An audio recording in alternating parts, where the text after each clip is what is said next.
안녕하십니까. 반갑습니다. 용인 반도체 클러스터에 600조 투자를 한다. 토지 부동산 시장은 어떻게 바뀌나를 주제로 말씀드리겠습니다. 여러분 안녕하십니까. 오늘은 정말 빅뉴스입니다. 빅뉴스입니다. 용인 반도체 클러스터에 최대 600조 원 규모의 투자를 하겠다는 것이 가능하다는 정부와 기업 발언이 나오면서 어제 대통령과 기업체 대표와 회의에서도 알려진 사실입니다. 이 사실로 토지시장, 주거시장, 상가, 물류까지 부동산 전 분야가 크게 요동칠 수 있는 상황이 됐습니다. 그래서 오늘은 첫 번째로 600조급 투자가 실제 의미하는 게 무엇인지, 두 번째로서 부동산 시장에는 어떤 변화가 올 것인지, 세 번째 개인 투자자가 어떻게 대응해야 하는지 실전 관점에서 정리해 드리겠습니다. 자, 첫 번째로서 600조 투자가 시장에 주는 시그널은 무엇일까요? 보통 부동산 시장은 계획보다 실제 집행 가능성이 더 중요하게 봅니다. 저도 그렇게 생각하고요. 이번 600조 발언은 단순한 홍보가 아니라 이미 용인에서 진행 중인 반도체 팩 건설, 연구단지 조성, 소부장 생태계 구축 계획이 큰 틀에서 움직이고 있다는 신호입니다. 앞으로 나올 영상에서 보실 텐데요. 이미 진행되고 있는 사실이죠. 쉽게 말해 용인 일대가 한국 반도체 산업의 중심축이 된다는 의미죠. 따라서 시장에서는 투자 집행 가능성이라든지 산업 생태계 확장이라든지 인력 유입 규모, 이 세 가지 핵심 체크 포인트라고 보시면 되겠습니다. 관련 뉴스를 계속 체크하면서 투자에 관심을 가져야 하겠습니다. 자, 두 번째로 단기 역량 0에서 2년까지 이미 시작된 변화, 토지 가격의 빠른 상승이 되겠죠. 사실 본격 착공되기 전부터 용인시 처인구 기형 일부 지역의 집가 상승이 확인되고 있습니다. 이미 확인되었습니다. 이유는 단순합니다. 공장이 들어온다. 도로, 전력, 상하수도 등 인플라가 깔린다. 사람, 물류, 자본이 몰린다. 토지 가격은 기대감으로 또는 실제 착공, 편입 보상 단계에서 가장 빠르게 움직이게 되겠습니다. 실제 오른 곳이 많이 올랐으며 소외된 곳은 아직 덜 오른 곳이 많습니다. 건설 인력이 유입되면 숙소 수요가 폭발적으로 늘어날 것입니다. 지자체 건설 인력 임시 숙소 기준을 만들 정도로 단기 숙박, 기숙형 숙소 수요가 이미 커지고 있습니다. 따라서 원룸이라든지 레지던스, 기숙사, 숙소, 단기 임대 수익형 부동산 이 큰 수혜를 받을 가능성이 굉장히 높습니다. 자, 세 번째로 상업용지, 창고, 도로 주변 토지 거래가 증가하게 되겠습니다.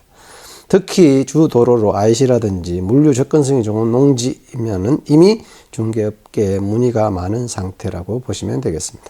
세 번째로 중기 역량 2에서 5년까지는 지역 구조 자체가 재편되겠습니다. 직주 건접 수요가 폭증하고 주거가격이 상승하게 되겠죠. 연구소 공장 직원들이 실제 근무를 시작하면요, 주거 생활권이 확정됩니다. 이때부터 아파트, 오피스텔, 전세, 월세가 본격적으로 올라가게 되겠죠. 단 한 가지 변수가 있습니다. 자, 정부가 대규모 주택 공급을 투입할 경우 일부 지역은 공급 가행에 빠지게 되겠죠. 그러면 가격 조정이 올 것이고요. 자, 올라가지만 지역별 온도 차가 생긴다는 뜻입니다. 자, 두 번째로서 소부장, 물류, 기술기업, 토지 수요, 다변화, 반도체 공장만 들어오는 것이 아니겠죠. 부품, 장비, 재료, 물류기업이 함께 따라 붙습니다. 따라서 물류, 창고, 부지, 상업용지 이런 용지들을 눈여겨 보셔야 되고요. 그 다음에 공장부지라든지 지식산업센터 수요가 크게 늘어나게 될 것입니다. 자, 보상이라든지 규제 이슈가 생기게 됩니다. 대규모 산업단지는 필연적으로 토지 보상이 일어나고 지목 변경과 환경구조 이슈가 발생하게 되겠습니다. 그 과정에서 거래가 잠시 멈추거나 투자 위험이 생기기도 합니다.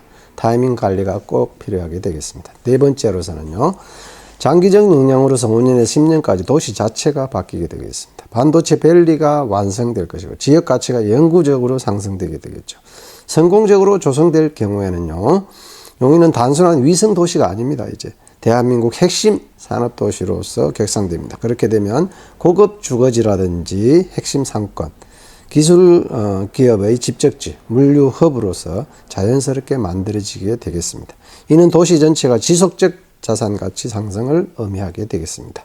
지역 간 양극화는 심화되게 되겠죠. 클러스터에 가까운 곳은 부동산 상승이 되었고 인프라 확충이 되었고 상권 확대가 빠르게 진행되지만 반대로 먼 지역 같은 경우는 상대적 관심 감소로 침체할 수가 있겠습니다. 즉 거리, 접근성, 교통, 주기, 미래 가치를 가르는 핵심 기준이라는 사실을 잊지 말았으면 합니다.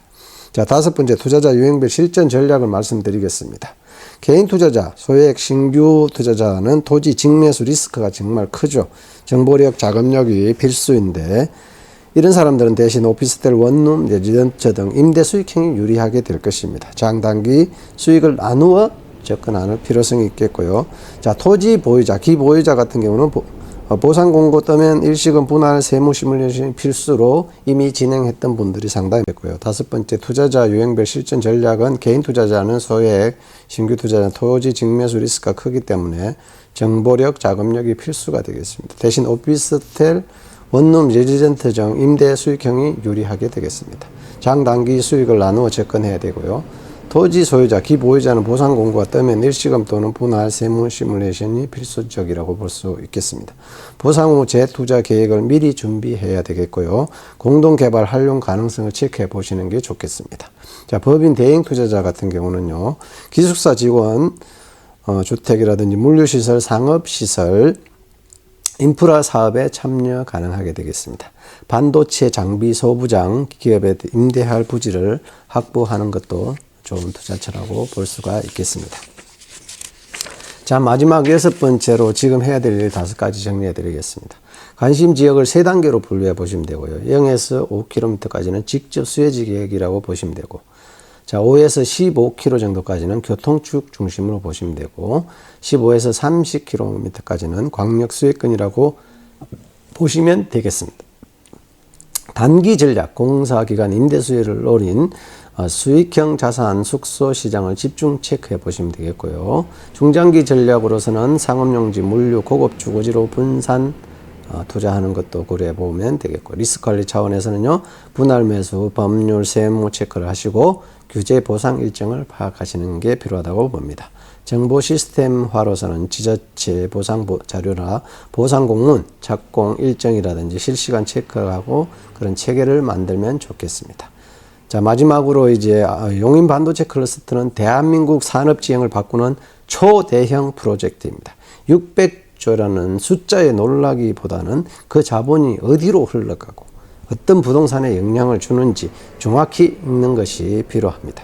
앞으로 용인 클러스터 관련 토지, 주거, 상가, 물류, 규제, 보상까지 가장 빠르고 정확하게 분석 전해드리겠습니다. 영상 도움이 되셨다면 좋아요, 구독 부탁드리겠습니다. 감사합니다.